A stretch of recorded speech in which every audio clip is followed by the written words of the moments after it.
if you wake up every morning with a lower back as stiff as wood. The problem isn't your age, it's how your body goes to sleep. Asterisk.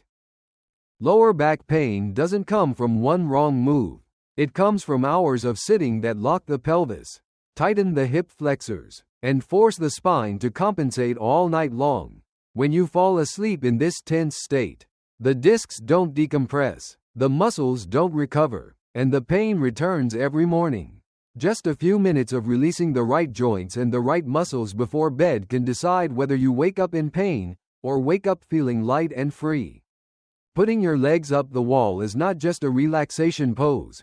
It's one of the fastest ways to switch off your body's stress mode and protect your lower back before sleep. All day long, gravity pulls blood, lymph, and fluid down into your legs, while your heart and nervous system work non-stop to fight against it. The result is heavy legs, a pelvis being dragged downward, and quiet pressure building up in the lower back. When you bring this state to bed, your spine cannot fully decompress, even if you sleep for many hours. When you put your legs up the wall, you reverse gravity in just a few minutes. Blood and lymph flow back toward the heart passively, helping reduce swelling and inflammation in the legs and releasing the downward pull on the hips and pelvis. This is critical for the lower back. When the pulling force from the legs decreases, the pelvis can return toward a neutral position, allowing the lumbar spine to truly let go. Many people feel their back lighten, without moving at all. But the deepest benefit of this position lies in the nervous system.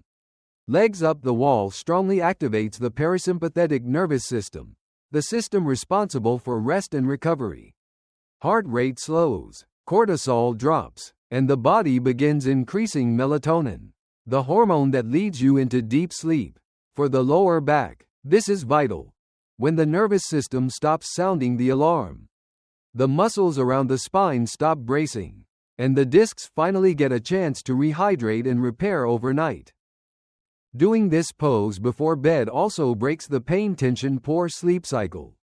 Lower back pain makes it hard to sleep. Shallow sleep makes the pain worse the next day. Just 10 to 15 minutes with your legs up the wall helps your body cool down, allowing sleep to come faster and go deeper. This is not passive relaxation. It is a simple but powerful physiological intervention. There's no need to force your hips close to the wall or lock your knees straight. Let the knees stay soft. Relax your feet, and focus on slow, deep breathing. When you feel your whole body sink into the bed, that's when your system has shifted into healing mode. For anyone with chronic lower back pain, legs up the wall is not just an exercise. It's an end-of-day ritual that gives your spine the rest it truly needs. Pelvic rotation while lying down is a small move with big power that targets a silent root cause of stubborn lower back pain. Most people think lower back pain comes from the spine itself. In reality, many long-lasting cases begin with a pelvis that has become locked and lost its natural ability to rotate. When the hips and pelvis can't rotate freely, the lumbar spine is forced to take over that job. Over time, the spinal segments twist too much, the lower back muscles tighten to protect, and pain shows up. During the day, you may not notice this restriction because your body is constantly compensating. But at night, when you lie still for hours, the lack of movement causes the joints to freeze even more. That's why many people wake up with a stiff lower back, struggle to roll over, or feel a sharp twinge as soon as they get out of bed. Gentle pelvic rotation before sleep breaks this pattern and brings movement back to where it belongs. When you let both knees fall to one side while lying on your back, you stimulate the production of synovial fluid, the joint's natural lubricant that nourishes cartilage and allows smooth motion. What matters is that this process doesn't stop when the exercise ends. During sleep, the body continues circulating this fluid, helping the hip joints and spine recover through the night. The result? Less stiffness in the morning and smoother, easier movement.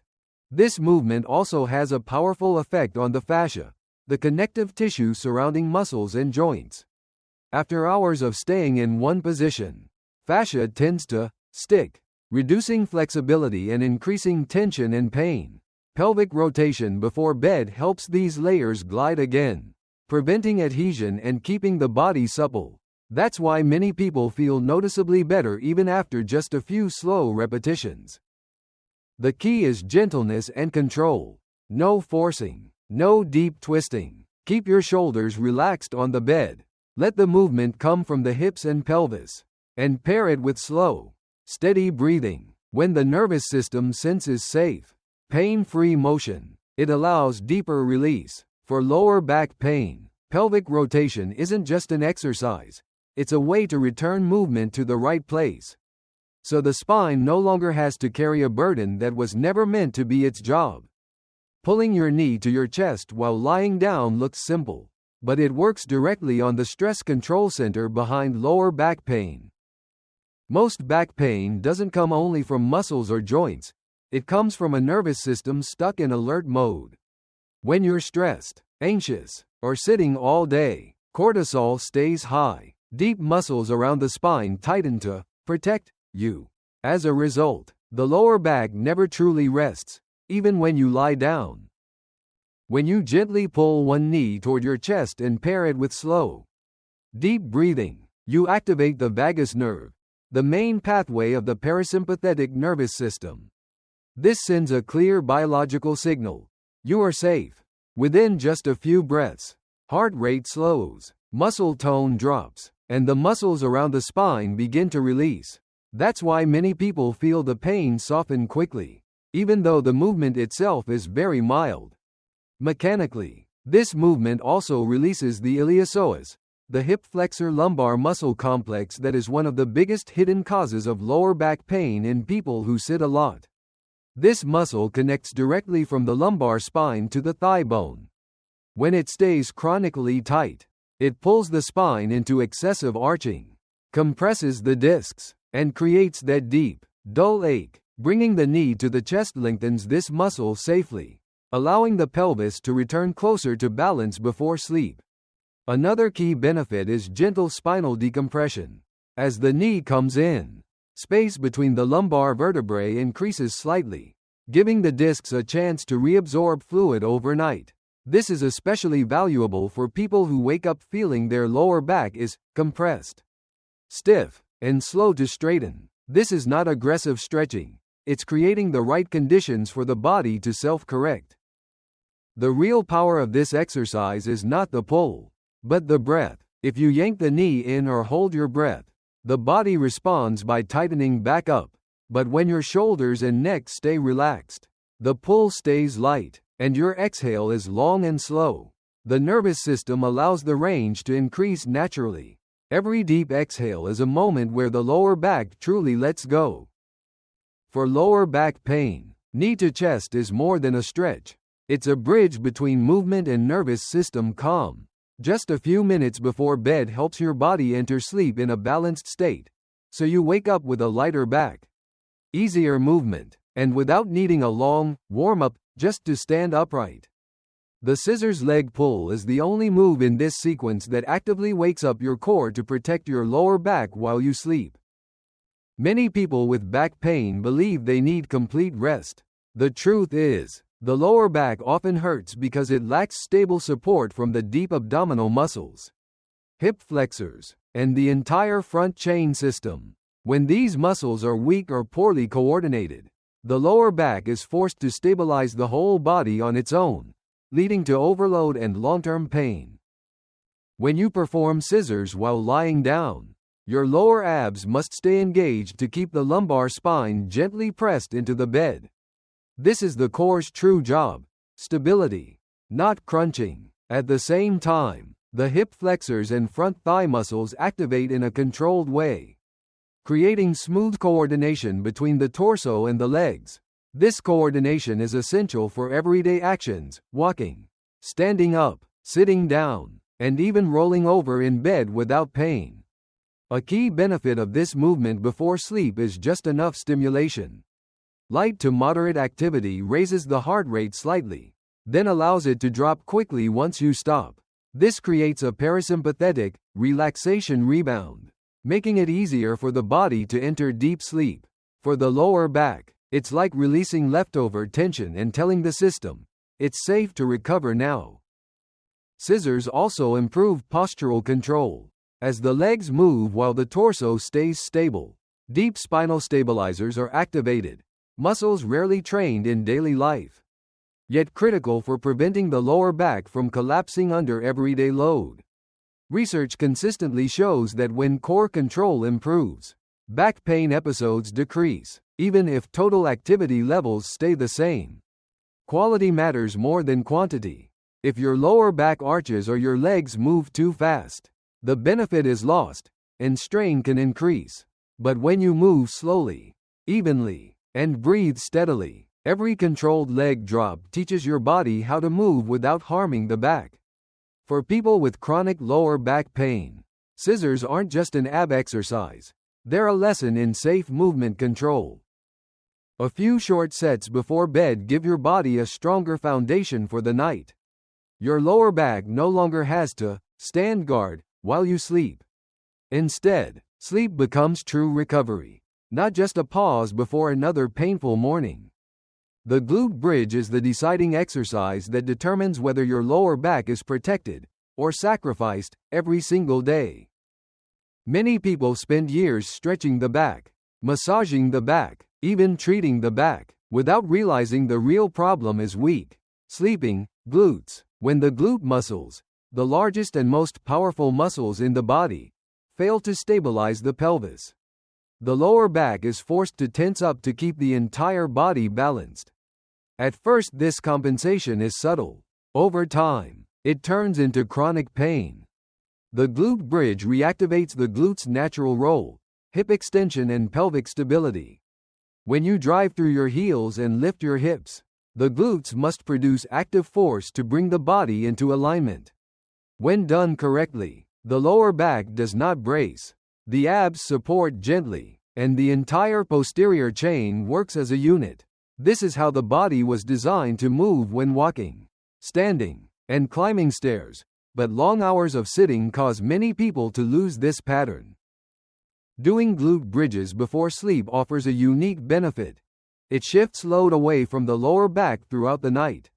When the glutes are activated and reminded of their job, the nervous system prioritizes them to stabilize the pelvis instead of letting the lower back do the work. This allows the lumbar muscles to relax when you lie down, reducing morning stiffness and that dull, lingering ache.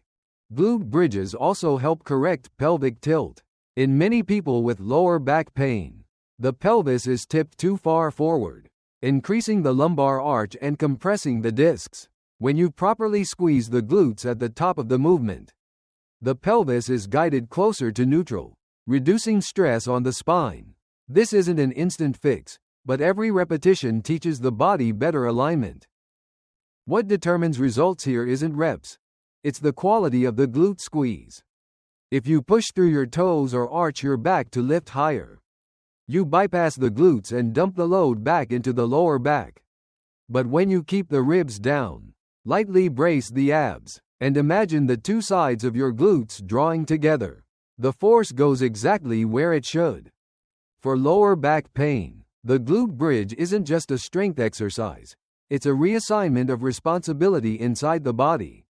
When the glutes do their job, the lower back is finally allowed to rest, not just during the day, but through the night. Calf raises are one of the most underestimated exercises, yet they influence lower back health in ways most people never expect. Most people think about calves only in terms of looks or running performance. In reality, the calves play a critical role in blood circulation and in stabilizing the entire body axis. When the calf muscles are weak, venous blood struggles to return to the heart. Fluid pools in the legs, increasing downward pull on the pelvis, and that extra load quietly ends up stressing the lower back. The calves are often called the body's second heart. Every time you rise onto your toes, deep calf muscles squeeze the veins and push blood upward against gravity.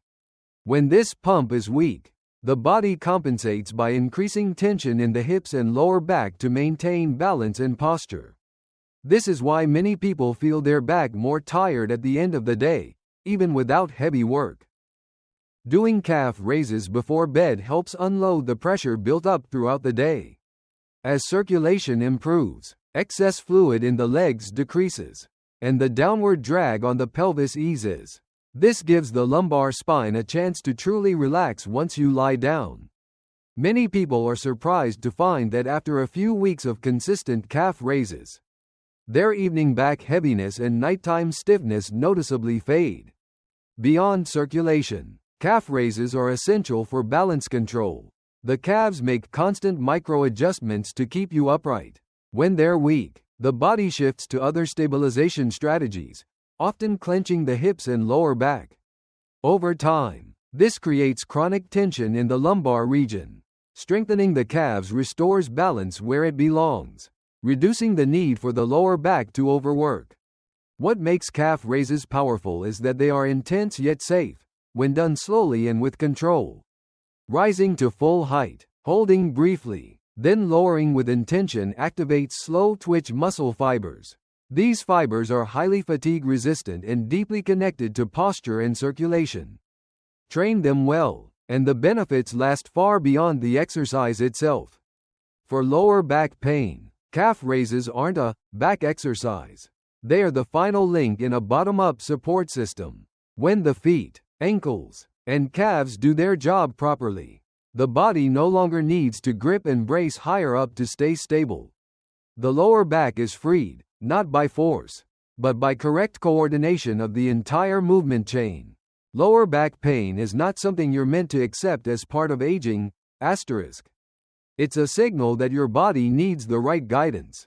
Just a few minutes each evening, using simple but well-targeted movements, can help your spine decompress, your muscles recover, and your sleep become real healing time. What matters isn't training harder, it's training smarter, the right muscles, at the right time, sending the right signals to your nervous system.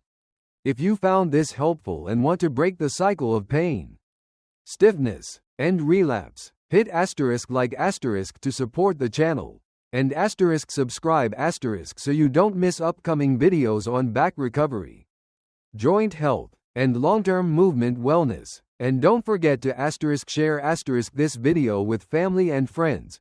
One share from you could help someone sleep better and wake up with less pain. Thank you for staying until the end. Start tonight. Your body will thank you tomorrow morning.